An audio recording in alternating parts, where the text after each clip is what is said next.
For the next 3.5 lectures, we're now going to make a rather profound shift from central dogma, gene regulation, getting from DNA to proteins, to addressing where all of the energy for these processes come from. All right, up to this point, we've taken as a given that there are abundant energy sources inside the cell. This is true, but we haven't touched at all on where those energy sources come from or how they're generated. And that's what we'll be focusing on for the next week and a half. Our wrapper is obesity, excess body weight. And I think that this is known, but it has strong associations with many prevalent diseases in the Western population. Adult onset diabetes, type 2, you know that from the Modi lecture. High blood pressure, hypertension, stroke, blood clots in the brain. Hyperlipidemia, this is high circulating fats and triglycerides in the bloodstream, leading to things like atherosclerosis, heart attacks, as well as some cancers. The definition of obesity is defined with respect to what's called an ideal weight, so 20% larger than that. And the ideal weight clinically is defined by this metric called the body mass index, which is effectively a ratio of one's weight to surface area, so you see height squared, somewhere around there, trying to get a sense of how big the individual is. And so there are recommendations and scales on what these are to get a sense of what the normal or clinically normal range is, as opposed to obese in the numbers here.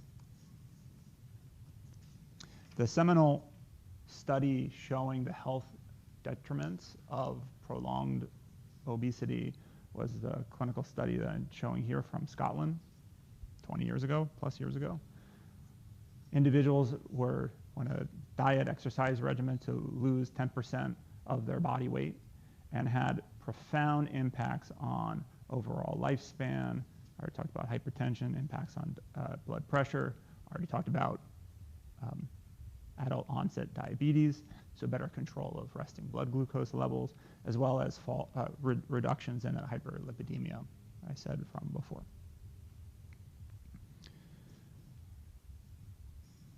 Because of all these things, and when we get later on in this lecture series, when we talk about diets and things, and you get a sense of how difficult it is for one to shift their body mass index, change around their metabolism, it's come to be changed to obesity being recognized as a condition or a state, and more appreciated as a metabolic disorder, dysfunction, or something that either needs to be done both by lifestyle changes as well as potentially pharmacologic interventions.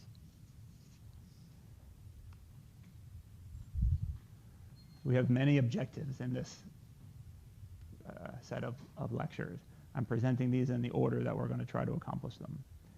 At the beginning, I'm going to give you the fundamentals of metabolism centered on the generation of ATP as the key energy currency inside cells.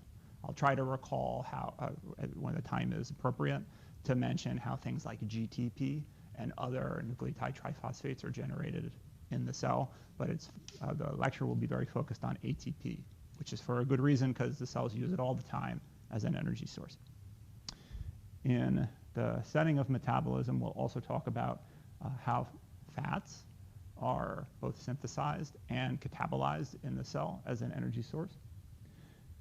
The combination of those two things will enable us to talk about different diets and how they are intended to work. And this will allow us to segue into metabolism of alcohol for the college students that are in my class.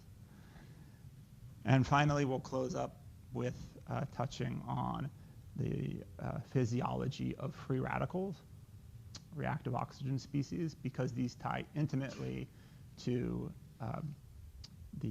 metabolism for reasons that will become clear. And in fact, we had a big lecturer on reactive oxygen species earlier today.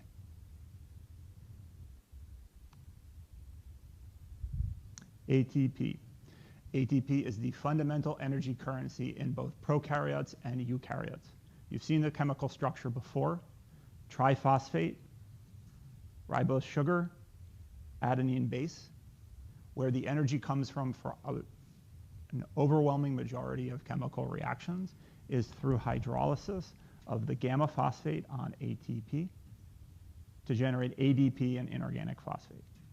This hydrolysis reaction is highly exergonic. I think I have that on another slide coming up. Delta G, very negative, very thermodynamically favorable, and can be coupled with other kinetic thermodynamic processes in the cell to get you over the thermodynamic hurdle, enable things to occur by coupling them with ATP that wouldn't occur or wouldn't be thermodynamically possible otherwise.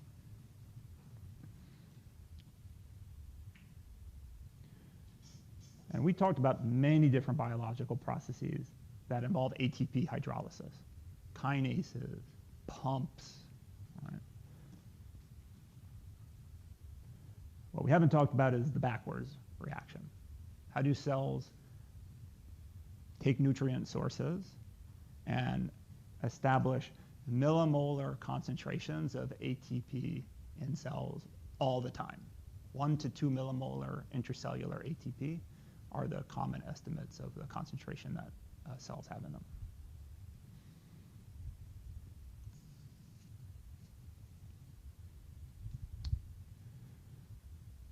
If ATP is the key objective for metabolism to sustain life, to enable all of the processes that we've talked about up to this point in the semester,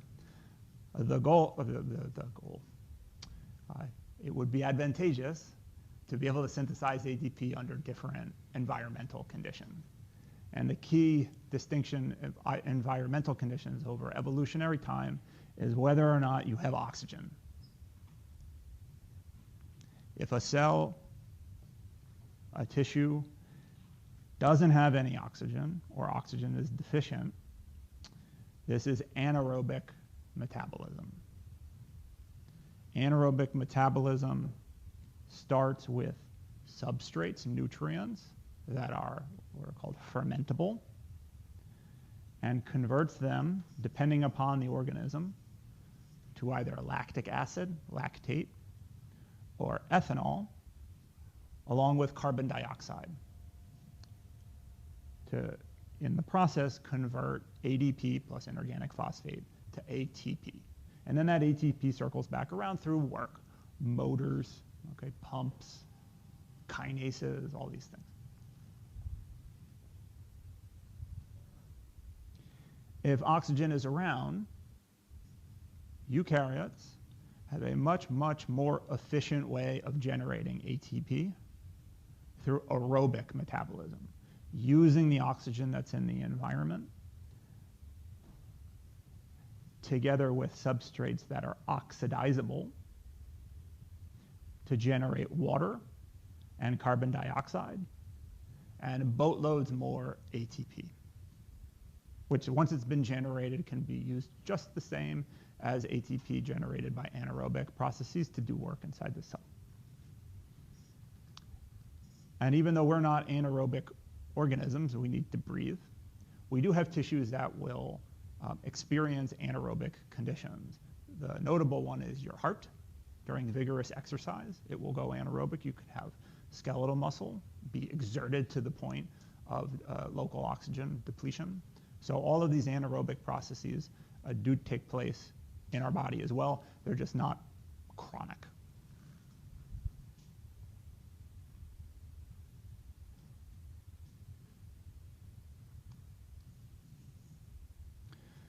To be able to talk about either anaerobic or aerobic reactions, we have to revisit redox chemistry from what I hope you got exposure to in first semester in organic chemistry. I heard one scoff over there, so we're going to assume no prior knowledge, but I'm going to move quickly.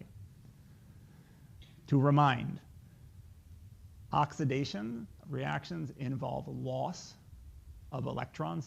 These are electron transfers. okay? And reduction reactions are gains in electrons. As I said, especially for aerobic respiration, metabolic substrates are oxidizable. They can lose electrons. When they get broken down, those lost electrons carry energy with them that can eventually be used to generate ATP. So an oxidation reaction, the other thing to say is that these oxidation reactions are thermodynamically favorable to varying degrees, and I will emphasize that a little bit later on what makes them thermodynamically favorable, negative delta G, exergonic, in a moment.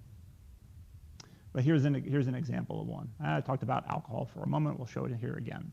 Ethanol in our bodies is metabolized through an oxidation reaction that converts that ethanol to a byproduct called acetaldehyde.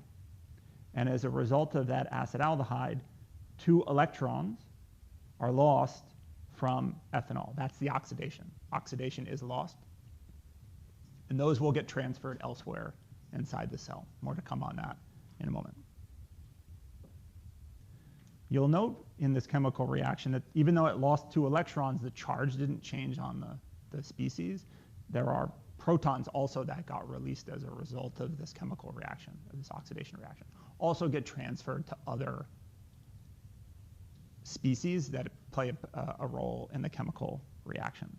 But loss of electrons also means loss of hydrogen atoms, which is why in biochemistry, these oxidation reactions are frequently called dehydrogenation reactions, because they're taking off the hydrogen.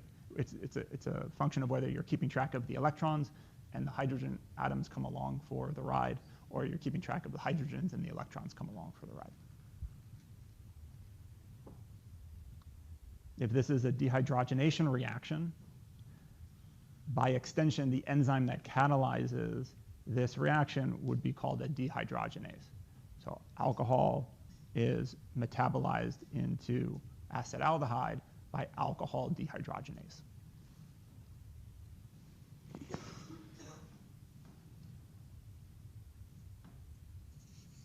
Got ahead of myself.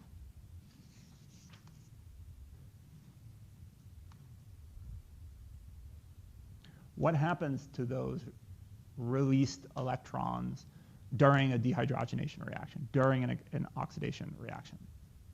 In aerobic metabolism, way down at the end, 2 classes from now, all right, the final place for those electrons to go are onto oxygen with 2 hydrogen atoms to make water, H2O. But this is only at the very, very end of all of the things that I haven't told you about yet. Along the way, there are a category of biomolecules called coenzymes that, in this setting, what the coenzymes do is they serve as electron acceptors. They get reduced during that oxidation reaction, and then they can redonate those electrons later on in metabolism.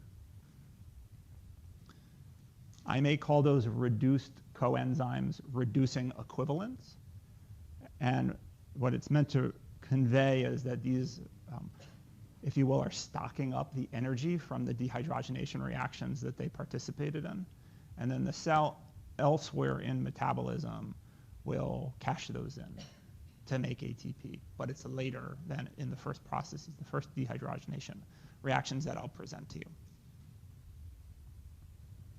Coenzymes generally are biomolecules that work along with the enzymatic reaction and can undergo changes in states, but they're not used up as a result of the chemical reaction, the dehydrogenation reaction. So it can change to a state, it can go from an oxidized to a reduced state, but it doesn't change into something else. I should also distinguish coenzymes from cofactors. Recall these all the way back from enzymology, magnesium or copper for certain ECM modifying enzymes. Those are usually just ions that you need to have in the active site of an enzyme for catalysis to occur. These are important for the chemical reaction. You need them, but they're not the same like a cofactor, which is just there bound to the enzyme constitutively. And the first coenzyme that I'd like you to be aware of is called NAD, nicotinamide adenine dinucleotide. Just know NAD. Right? NAD exists in oxidized or reduced states. When it is in its reduced state, it's NADH, and NADH is what I'll refer to as a reducing equivalent. What that means is that NAD has picked up 2 electrons, picks up a proton to arrive at this reduced state. Here's an alternative depiction of the same thing if you're keeping track of the hydrogen atoms rather than the electrons and protons. It's in this way that NADH is storing electrons released from that oxidation reaction. Chemically, what does NAD look like? Has a lot of things that you've seen before. Adenosine. There's a pyrophosphate bridge here. Sugar, ribose sugar. The only part that you would have not seen before is this nicotinamide group. It's the nicotinamide where the redox reaction occurs. The oxidized form is as follows. When it gets reduced, these conjugated double bonds reconfigure. It picks up the hydrogen as shown here, and this is the reduced form with 2 stored electrons. Parenthetically, for those nutrition people, vitamin B3. Vitamin B3 is also known as niacinamide. Yeah, niacinamide. Niacinamide is a precursor to conjugate these nicotinamide groups. So that's why it's a vitamin. Right? You'll see it in your cell culture. You should get it through your diet. You need it to be able to synthesize this coenzyme.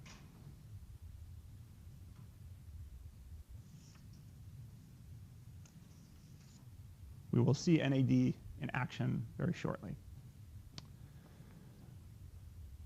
Let's talk about the first set of pathways that do not require oxygen. These are anaerobic pathways.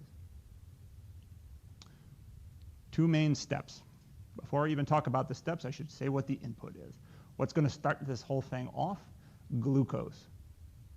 We saw other sugars in the setting of the lac operon, breaking down disaccharides to make monosaccharides. We talked about the importance of controlling blood sugar in the setting of insulin. Glucose is king. All right, we need this, and the reason why it's king is because it starts at the very top portion of this metabolic pathway called glycolysis.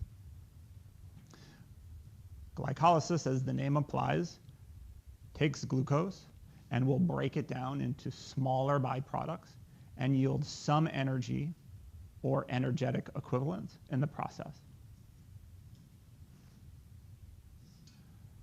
We will talk about how you can run this pathway backwards and put in energy to many of the same chemical reactions in the glycolytic pathway to synthesize glucose rather than break it down. That metabolic pathway is called gluconeogenesis. So gluconeogenesis, creation. And we'll speak about why that would be beneficial in different physiologic circumstances. I already said that glycolysis is anaerobic, so no need for oxygen for this pathway to take place. And where the aerobic versus anaerobic split occurs is at the output and the intermediate steps that happen after the output of glycolysis. And we'll see if we get to that point today. If those outputs of glycolysis begin to accumulate and there's no oxygen around, then those byproducts will begin to ferment. And that's the continued catabolism, the metabolic breakdown of those outputs to generate a little bit of additional energy, but mostly to handle the byproducts so they don't build up and become toxic inside the cells.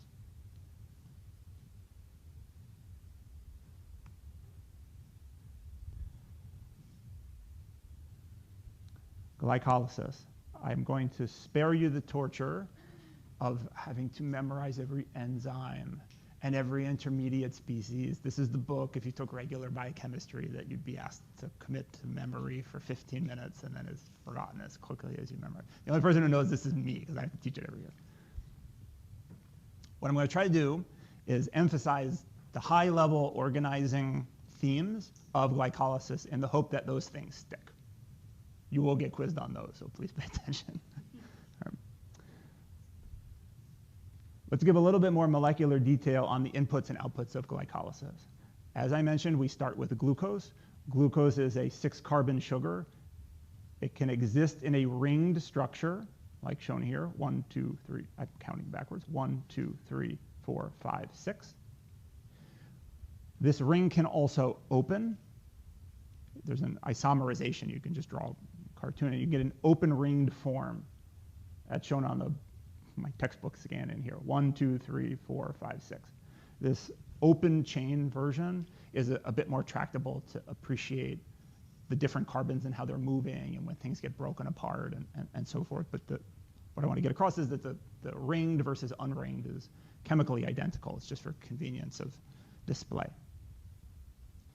The output of glycolysis is to take that one 6-carbon chain and generate 2 3-carbon molecules of a metabolite called pyruvate. Pyruvate is centrally important to metabolism in the cells as the output of glycolysis and an input to many other metabolic pathways inside the cell. And so we're going to get to pyruvate, and then we'll talk about the things that can happen afterwards. Glycolysis itself, we're going to organize into 3 basic steps. First is preparation of the glucose for it to be able to yield some energy to the cell, and also to cut it. As I said, we have to get 2 3-carbon molecules at the end. That's going to entail taking the 6-carbon molecule and splitting it in 2. After that, we have an oxidation reaction, a dehydrogenation reaction involving NAD. And then the third phase is the formation of pyruvate, which creates the output of glycolysis.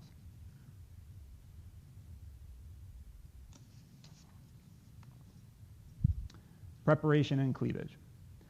The preparation of glucose and these early steps might strike you as a bit puzzling because they involve hydrolyzing ATP rather than synthesizing it. The high-level mass balance is shown up here. We're going to take glucose and hydrolyze 2 ATPs to generate this intermediate molecule, which I'll speak more about in a moment, and then we have the 2 ADPs as mass balance. What occurs? Here's glucose, open chain conformation. Step number 1 is to phosphorylate it through an enzyme called hexokinase. It's a hexose sugar. It phosphorylates it on one end here to generate glucose 6-phosphate. That's the first ATP hydrolysis that takes place. You have an isomerization reaction, which essentially means just shuttling around bond positions in a thermodynamically possible way. Moving the double bond here into the interior position to get you another intermediate, fructose 6-phosphate. There's another kinase that phosphorylates fructose 6-phosphate. Again, it's called phosphofructokinase, such that now there are phosphates on either side here. Fructose 1,6-bisphosphate. You can start to see some symmetry in this doubly phosphorylated molecule. There's phosphates on either end, 6 carbons in the middle. There's some double bonds and other things there. They don't quite line up, but they're starting to look close to one another. And then there's a cleavage reaction catalyzed by this enzyme called aldolase that splits the molecule in 2. These 2 byproducts here. Don't worry about them. Those two are close enough that they can one of the products can be isomerized to the other. So 2 phosphorylations, cleavage, and an isomerization to render 2 molecules of this metabolic intermediate called glyceraldehyde 3-phosphate. Write it in shorthand, G3P, but glyceraldehyde 3-phosphate. This is the first byproduct, 2-molecule byproduct of glycolysis, because you split it in 2. So that preparation is really to get glucose and its downstream metabolites ready so that when they're cut into, that you can generate 2 molecules that are identical to one another, biomolecules that are identical to one another. Loss of energy. So we're down 2 ATP so far. Next phase will be the first point of ATP generation, as well as the first oxidation reaction. From this point forward, we're just going to keep track of one of those glyceraldehyde 3-phosphate molecules, and I'll remind again and again and again that all of this stuff is happening 2 times. But we're only going to show one. Glyceraldehyde 3-phosphate is now oxidized by an enzyme that should not surprise you, is called glyceraldehyde 3-phosphate dehydrogenase, or GAPDH. GAPDH dehydrogenates glyceraldehyde 3-phosphate. And where do those electrons go? The electrons go onto NAD, generating 1 reducing equivalent of NADH per glyceraldehyde 3-phosphate. And I'll remind you that there are 2 molecules of glyceraldehyde 3-phosphate. So you've generated 2 NADHs.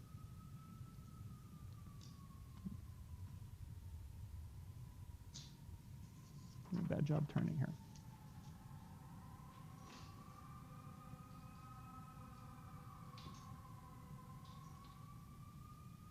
Sorry, I'm distractible.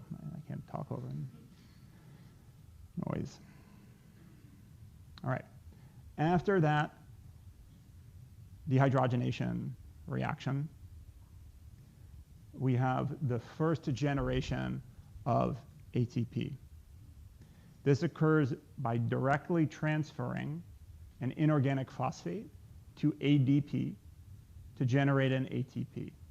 And in fact, this type of phosphorylation, which is called substrate-level phosphorylation, is catalyzed by a kinase called phosphofructokinase.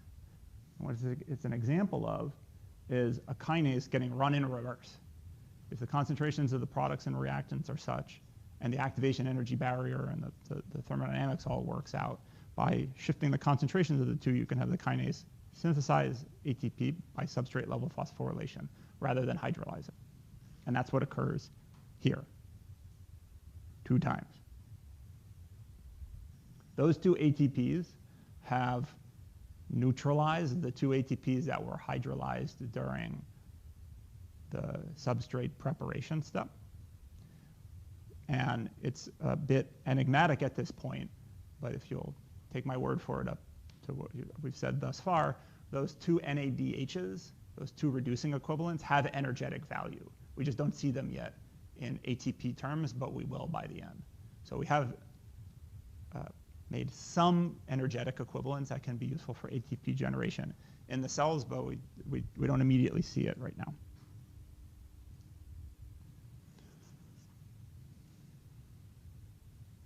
Let's talk about the final step. I have a reminder. We're going around the bend here, so we're going to start on the right-hand side. The output of the oxidation reaction is a 2 molecules of 3-phosphoglycerate. There is a mutase that shuttles that phosphate around to the interior position. And then there's an enzyme called enolase that will do chemistry on this bond here to generate an enol group and a metabolic byproduct called phosphoenol pyruvate. There's a release of a water, but these are not generating or consuming any energy thermodynamically along glycolysis. And then the final thing that happens from phosphoenol pyruvate to get us to pyruvate is a second substrate-level phosphorylation reaction catalyzed by another kinase, running backwards called pyruvate kinase. All right, so the products and reactants, the phosphoenol pyruvate creates a driving force to synthesize ATP from ADP, an inorganic phosphate, and yield the output of glycolysis, which is pyruvate. And all of this times 2. So 3 phosphoglycerates, 2 ADPs converted to 2 pyruvates, 2 waters, and 2 ATPs. Where are we at the end? Here's the whole mass balance of glycolysis. 1 molecule of glucose, 2 oxidized NADs, proton balance, inorganic phosphates, and ADPs, generating 2 pyruvate molecules, 2 NADHs, reducing equivalents, proton and water balances, along with 2 ATPs. Seems like a lot of work to generate 2 ATPs from 1 glucose. What I want to relate to you now is that we are not done by a long measure with fully metabolizing these carbon sources. There's a lot more energy to be gained by continuing to metabolize pyruvate, and there's a good amount of ATP to be generated from those 2 reducing equivalents. But it's at this point, after glycolysis has occurred, that there's some decision making for the cell to do about how to handle the pyruvate after it's been spit out of glycolysis. And here's where the presence or lack thereof of oxygen is critically important. Here are the different paths that pyruvate can take after glycolysis. First, we're going to touch on briefly what occurs when there's oxygen around. In the majority of our tissues, this is what occurs. Pyruvate here is oxidized further through an enzyme called pyruvate dehydrogenase. Starting to see a trend here. It's this chemical reaction that is going to release one of these carbons in the form of carbon dioxide that we exhale. And it involves another coenzyme mediated reaction called coenzyme A. Chemical structure on that will be shown next class. It also generates another reducing equivalent of NAD, and its byproduct of this oxidation reaction is called acetyl coenzyme A, that will feed into a metabolic pathway called aerobic respiration. And it's called several other things, but I'm not going to tell you what they are right now.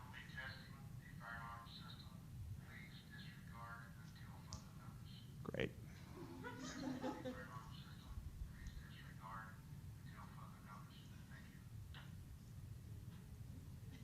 Is it going to start to, like, as if I was not already bothered by the ambulance? All right, I'm just going to keep going. Because I want to talk about fermentation. All right. What happens if there's not oxygen around? You can't have just pyruvate building up inside the cells. This needs to go via a pathway. And the fate of pyruvate after glycolysis depends on what organism you're talking about. So first, let's talk about yeast and other microorganisms. They ferment to make alcohol, which is why you put the wine and in beer and all these other things, right? Under the right conditions, they will take pyruvate, meaning no air. They have an enzyme called pyruvate decarboxylase to release a carbon dioxide. These are the bubbles in your beer or in your champagne, and generate a metabolic intermediate called acetaldehyde. Another oxidation reaction through acetaldehyde dehydrogenase. This consumes a reducing equivalent of NAD, but generates ethanol. All right, so this is the path that occurs in yeast microorganisms. It's not the normal route in humans because we don't have pyruvate decarboxylase. We can't do this first step I looked around. I think fish might be able to do it, but we can't. Instead, we handle pyruvate via a different process, a different dehydrogenase. And the alternative dehydrogenase is called lactate dehydrogenase. Like this dehydrogenation reaction, this consumes a reducing equivalent and then generates the metabolic byproduct lactate, or lactic acid, which is the best end-stage metabolite that we can produce to handle the pyruvate load under anaerobic conditions.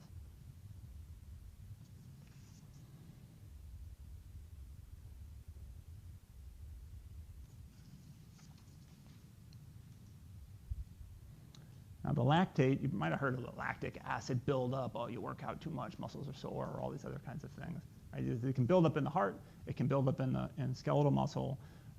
We physiologically need to have mechanisms to be able to handle this lactate and process it. And this invokes a coupling between two different tissues, organs in our body, and the coupling of glycolysis, the breakdown of glucose, like I just talked about, and gluconeogenesis, the synthesis of glucose from the precursors, the metabolic byproducts of glycolysis. And the cycle between this glycolysis that's occurring in the skeletal muscle and gluconeogenesis, which occurs in the liver, together is called the Cori cycle. And it's meant to, this is involved during recovery after exercise. And it's has blood as the communication channel between these two tissues. I already talked about the process on the left. Glucose, lactate, not enough oxygen. That's how you got to lactate. Lactate is diffusible. Right? There are transporters and things in cell. It gets excreted from cells into the bloodstream. The liver takes up lactate and will now put energy in to converting the lactate back to glucose. So it's energetically costly, but it's better than acidifying the cellular environment. And you need to be able to deal with this waste byproduct. And this is what hepatocytes, the liver cells, do. They'll take it in.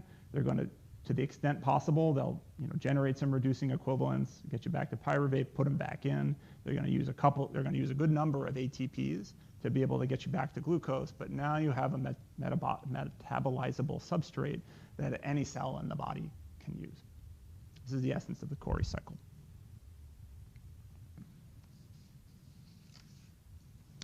Which is a nice transition for us to do the compare and contrast between glycolysis and gluconeogenesis. First message is that there are a lot of similarities between the two. Many of the steps that I touched on where it's like, oh, it's energetically neither here nor there, it goes back and forth, those are identical between glycolysis and gluconeogenesis because the thermodynamics of whether the reaction runs in the forward direction or in the reverse direction is entirely dependent upon the concentration of substrates and reactants. If a cell is set up that there's more products rather than reactants, then that reaction will run in the reverse. However, there are 3 steps in glycolysis that are thermodynamically irreversible. I mean, you can't jigger the concentration of products and reactants to be able to have the reaction run in reverse. And this is because the delta G of the reaction itself is so large that there's no way you can offset it physiologically. Those 3 irreversible steps occur at the top and at the very top and at the very bottom of glycolysis. The 2 initial phosphorylation steps, the 2 ATPs that were consumed during the substrate preparation, you can't go back and make ATP by those processes. To remind, those are catalyzed by the enzyme hexokinase and the enzyme phosphofructokinase. So phosphate 1, phosphate 2. Once those phosphates are on there, the only way that gluconeogenesis can get you back to glucose is to chop off the phosphate. So there are, can you read that? You probably can't read that very well. Those are phosphatases that simply hydrolyze the phosphate on glucose 6-phosphate or fructose 1,6-phosphate to get you back to the non-phosphorylated species or less phosphorylated species. Those are the 2 steps at the top. The step on the bottom is that substrate level phosphorylation involving pyruvate kinase. Can't run that in reverse either under cell physiological conditions. And what gluconeogenesis in the cell does is bypass pyruvate through this metabolic intermediate called oxaloacetate. Keep that in your mind. It will come back later. It's in another metabolic cycle that I haven't talked about yet. And by virtue of putting some ATP into the system and even some GTP hydrolysis events, this will get those carbons back to phosphoenol pyruvate, and then many of the other steps in the middle can be run in reverse by virtue of products and reactants.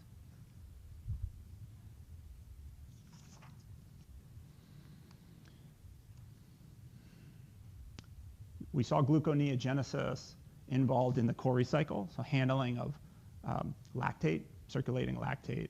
There are other reasons and evolutionary advantages to running glycolysis in reverse. Another one is what happens if you just have a lot of glucose, or if there's a lot of circulating glucose, you generate a lot by gluconeogenesis, but you don't need to metabolize it right in the moment. How does the cell handle that excess glucose to not waste it or just have it sit around? Is there a way to store it in a particular way to mobilize it rapidly on demand, even if circulating blood glucose levels might be low? And so this can occur in just times of feast when there's a lot of circulating blood glucose or active gluconeogenic activity. This occurs a lot in the liver. And what the cell will do is store, if we talk about ATP as the currency, this is like put money in the bank. Right? It'll store glucose for future needs as a long-chain branched polymer called glycogen.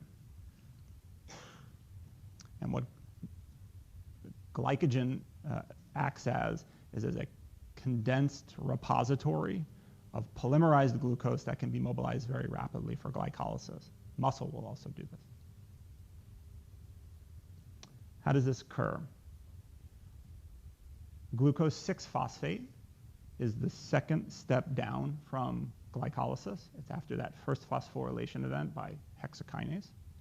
So a phosphate on the 6th position very quickly can be moved over to the 1 position on the carbon by one of these mutases. So just shuttling around. It's not an isomerization reaction, but you just shuffle the position around to make glucose 1-phosphate. Glucose 1-phosphate is modified with by a UDP. I was going to call that UDP-ylation. I've never heard that before. So it picks up a UDP to become a UDP glucose using UTP, so uridine triphosphate. And this UDP glucose acts as a monomer and a substrate for a polymerizing enzyme called glycogen synthase.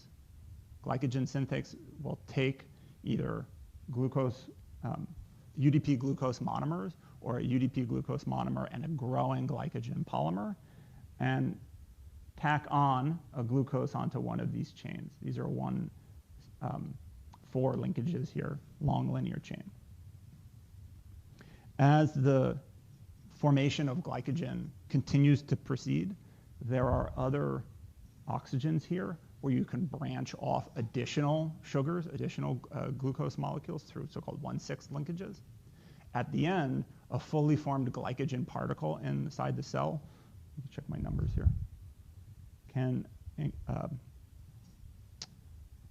contain 50,000 glucose molecules in one macromolecular polymer. So it's a very dense way of storing glucose inside the cell for future need.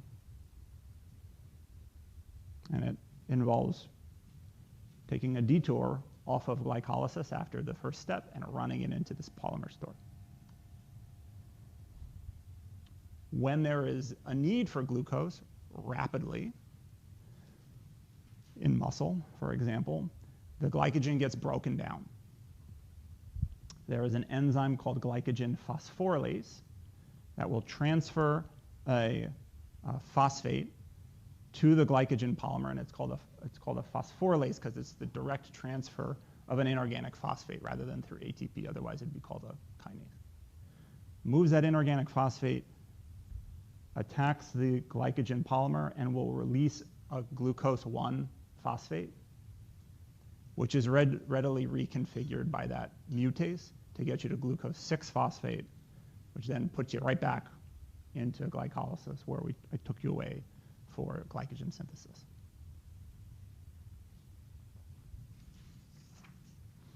Therefore, by rerouting these metabolites into a storage form and then mobilizing them rapidly, tissues that are very metabolically active have this store of material.